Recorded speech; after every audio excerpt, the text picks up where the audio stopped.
What's up, guys? Sorry, I was looking at the other screen, making sure that I am on. It does appear that I am. So just wanted to do a kind of a surprise broadcast this afternoon, talk a little bit about last night, kind of what happened. There's been a lot of questions today on social media in particular about what happened last night and then what that means for Ole Miss tonight, because I've seen a lot of opinions on that as well. So going to go into that a little bit and just kind of wanted to get you guys involved. So if you guys are tuned in, be sure and leave comments. You can comment on Facebook and YouTube. You cannot comment on Twitter, but you can send comments on Facebook and YouTube. Go follow the Rebel Walk on Facebook, Rebel Walk on YouTube. You can do it there. You should be able to leave any comments, and feel free to leave as many as you want. We're kind of testing it right now. No, I'm not live from Hoover, so don't pay attention to the banner up there. That is going to be next week. So we'll keep that up there. Great design, by the way, by Bo Pentecost, part of the Rebel Walk team. Shout out to him for an awesome overlay that we've got going on. You can kind of see at the top of the screen there.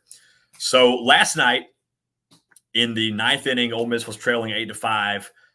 Back-to-back home runs off of Gaddis made it 10-5.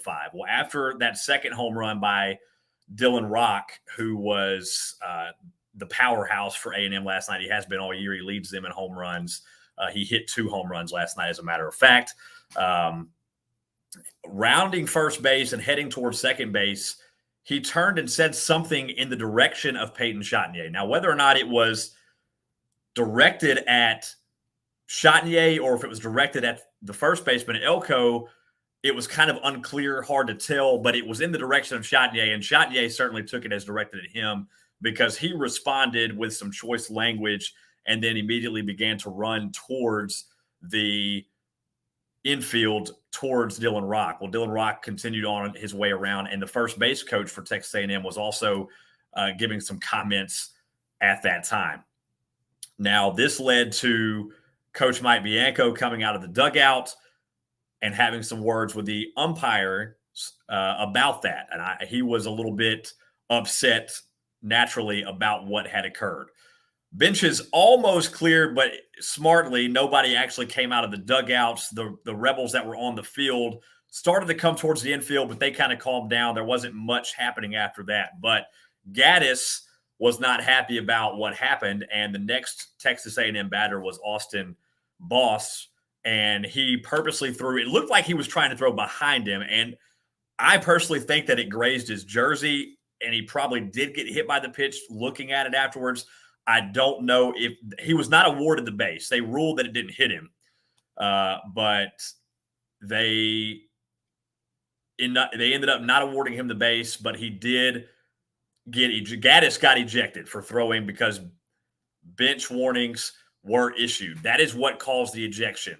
Gaddis, had he just thrown behind the guy, nothing had happened prior, probably wouldn't have gotten ejected. Unfortunately, because the bench warnings were issued, he threw behind the next batter. That got him ejected. Bianco was ejected simultaneously for getting back re-involved and because the bench warnings had already been issued. So that led to an automatic suspension for Bianco for 1 game per SEC rules. And unfortunately for John Gaddis, he was suspended for 4 games because anytime a pitcher gets ejected for unsportsmanlike conduct, which is what that was ruled, it's an automatic 4-game suspension. And that hurts because he won't be available until Wednesday at the SEC tournament, and Ole Miss has to get to Wednesday. If Tuesday is win or go home day, single elimination. Going to test this out a little bit. Gregory Murphy, he's helping me out. You can see the comment on the screen there. That's working. Rebel Walk, that's working. Trent in the SIP, thanks for joining in. Hotty toddy to you as well. Miss Evie, hotty toddy to you. You guys let me know if you're seeing those pop out on and off the screen. I believe it's working. I'm looking at it on my other screen here. Chris, you are correct. No way Peyton gets that upset without something significant being said. A lot of Aggie fans disagree that it was started. It was started by Ole Miss. You know, we didn't do anything. Well, you did do something. And the argument that I'm getting is that I'm hearing from most of these fans is there's no camera angle that says that shows that he did anything. Well, the camera angle, as you could tell, was following the baseball, as it always does on home runs. But for those of us that were at the game, you could see him turn his head and say something in the direction of Chatagnier. It was very obvious. You could hear him yell from all the way in the press box, He definitely said something to instigate it. Now, here's my thought after this. I am completely cool, and I think it was awesome that Mike Bianco came out and stuck up for the team at that point, and that things got a little, tensions kind of got high there. Now, what I personally think should have happened at that point is that probably nothing else should have happened. I think Gaddis probably shouldn't have thrown behind the runner. I get what he was trying to do, but I don't think he should have, because it's not really worth a suspension at this point in the season. That's my thoughts on it. I love the fact that they're fiery. They're trying to stick up for their teammates. At that point, I think Bianco had come out. He had said what needed to be said. And I think that he needed to let it go at that point. And you guys, this is a test. Hang on tight. I got to let somebody in the office real quick. I'll be right back.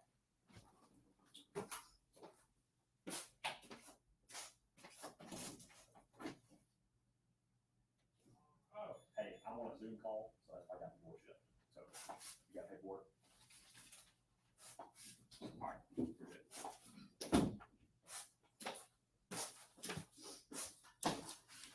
All right, you're trying to multitask in a day. It is, so apologies for that. But yes, now with Gaddis being suspended until Wednesday, that affects Ole Miss just a little bit. I don't think it's going to affect them too much because Gaddis isn't getting used a ton. But he is not going to be available at all on Tuesday in Hoover. Now, that could be significant for the sense of Ole Miss has to win Tuesday. So the first round of the SEC tournament is single elimination baseball. Right now, Ole Miss will be matched up with Florida, 8-9 matchup, the winner of whom will play Tennessee in the second round. So you want to have everybody available, but you still got 2 games to play if you're Ole Miss. Now, that brings us to tonight, and I'm kind of going back and forth for a reason here. That brings us back to tonight. Scotty, hotty toddy to you, by the way. Pete, hotty toddy to you. Melissa, hotty toddy. Thank you guys all for tuning in. Glad to see this is working well. Hotty toddy to all of you. For tonight, I've seen a lot of this right now from Ole Miss fans in particular that are happy about Mike Bianco's suspension. There's a lot of, oh, good, 5 is suspended for tonight. Maybe we'll win now. Well, here's my issue with that, okay? First of all, this is an extremely critical game with a freshman pitcher on the mound for Ole Miss tonight in Hunter Elliott. Now, granted, Hunter has been really good. He's had a lot of success so far. But he is a true freshman pitching in, frankly, the biggest game of his season so far because of what Ole Miss is trying to do to get comfortably in the NCAA tournament even before Hoover. And you're trying to get 2 wins here tonight and tomorrow to get to that 15 SEC win mark. If you get to that 15-14 record, you feel pretty comfortable because no SEC team that was above 500 in conference play has ever missed the NCAA tournament. Mike Bianco, you can have your opinions on Mike Bianco, and there's a lot of them. There's a lot of fire Mike Bianco going around.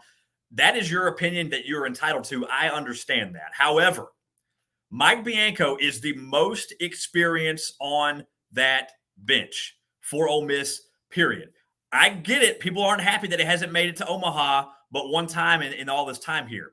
But as far as experience goes and being there for a true freshman pitcher in the biggest game of his season so far, that's a big deal because now you have Mike Clement, who's typically out there as a third base coach, is going to be calling the pitches possibly tonight. It'll be either him or Lafferty. We haven't gotten word on that just yet, but he's the acting head coach. You don't have that experience of 20-plus years at Ole Miss on the bench now with Mike Bianco, and you've got a true freshman pitcher out there. So now you have that situation going on after the tensions really flared last night. What is that going to do for Hunter Elliott's moxie out there without his head coach with all that experience? He might be just fine. I'm not saying that Hunter's going to go out here and collapse because Bianco isn't on the bench. Don't hear me saying that. But what I am saying is 20-plus years of experience on that bench really makes a difference in games like this, regardless of how you feel about Mike's decision-making. He has the most experience in these situations.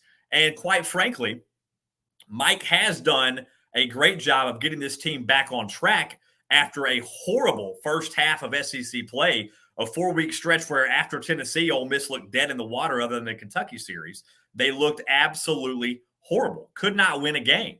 And now you've got the coach gone for tonight. So I get where people are coming from to an extent, but don't celebrate your coach being off the bench tonight.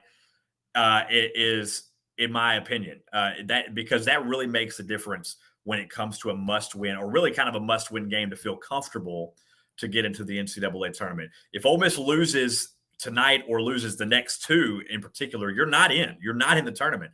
You're not in the tournament comfortably with 14-15 record in conference going into Hoover. So they have some work to do. So that's my 2 cents on how we get that experience, or not having that experience. Trent the Sip, he asks, if we fire Bianco, who do you want to replace him? I'm not going to say too much about that right now, okay? I have candidates. If I had to do a short list for, let's say, if Bianco gets fired, okay? And I'm not sitting here saying he should or he shouldn't be. If he does, the first call you make has got to be Dan McDonnell. I think that's kind of a given. I think McDonnell, it's pretty well known. He was the top candidate last year when Bianco was interviewing at LSU, and we thought that he was going to be leaving for another job or possibly gone regardless. It's got to be McDonnell. He's done a phenomenal job at Louisville. He would have come to Ole Miss last year, and he's already got 5 College World Series appearances there at Louisville. I think he's got to be the very first call you make. Chris, he says Godwin is well on there. I think Chris Godwin is a great option if for a second option. But again, I'm not going to speculate on whether or not Bianco is going to be gone, whether or not he should or shouldn't be gone. That is going to be up to Keith Carter. And nobody really nobody knows how Keith thinks. He's got his reasons for doing one way or the other. Right now, I think we should be that everybody needs to be focused on the rest of this season. Quite frankly, what I have told people that have asked me about this is I think Keith knows what he's going to do one way or another. That's all I will really say about it is I think Keith already knows what he's going to do one way or another. Now, if Ole Miss ends up turning it around and making Omaha, that changes things regardless. I think you got to keep Bianco if he gets you to Omaha. There's no doubt about that. But other than that, I think Keith already knows what he's going to do. We'll find out here in the next few weeks, one way or another, whether or not Ole Miss. We'll find out here. We'll find out next Monday, not this coming Monday, but the following Monday. We'll find out if Ole Miss even makes the postseason, unless they go on a run and win the SEC tournament, in which case we know they will. That'll be an automatic bid. We all know that the SEC tournament is called the Ole Miss Invitational at Hoover. They always tend to play well there, and regardless of how last night went, they're still playing very well. So I think that you've still got to give the season time to play out. I know that some people wrote it off a long time ago, but I mean, you think about it, another 30-win season for Ole Miss. The way this team looked like when they were 7-14 in conference play, getting swept by Bama, getting drummed by Tennessee, all those things that happened, it's been a miraculous turnaround. These guys have really stepped up, and I'm really pleased to see these seniors actually getting to go out on more of a good note. And I'm really hoping they perform well tonight and tomorrow, and then into Hoover, Elko, Graham. At some point, by the way, speaking of senior weekend, I'm predicting it. All right, I'm going to go ahead. I'm going to go live right here and predict that Tim Elko at least will hit a home run at some point between tomorrow or between tonight or tomorrow. It's senior weekend. The guy can't go senior weekend without hitting a home run. Come on now. What I would love to see is Ben Van Cleve get his first home run this weekend on senior weekend. That would be awesome to see him get that. So we'll see what happens. Trent, you said something about McDonald and Godwin as well. And I've had a couple people say something about Tony Vitello. Tony Vitello is not coming to Oxford. If Mike Bianco ends up not being the head coach of Ole Miss next year, Tony Vitello is not coming to Oxford. I'm just going to say that right now. He would never leave his current situation to come to Ole Miss. It's just not going to happen. So that one I'm going to just go ahead and throw as a watch. Call him maybe if it comes to that. He's not leaving. They can offer him way more money. They've got way better resources. So I think that is something that's That's just not going to happen. I'm going to leave the broadcast right quick just to answer a work phone call, and I'll be right back. You guys feel free to keep coming with the comments.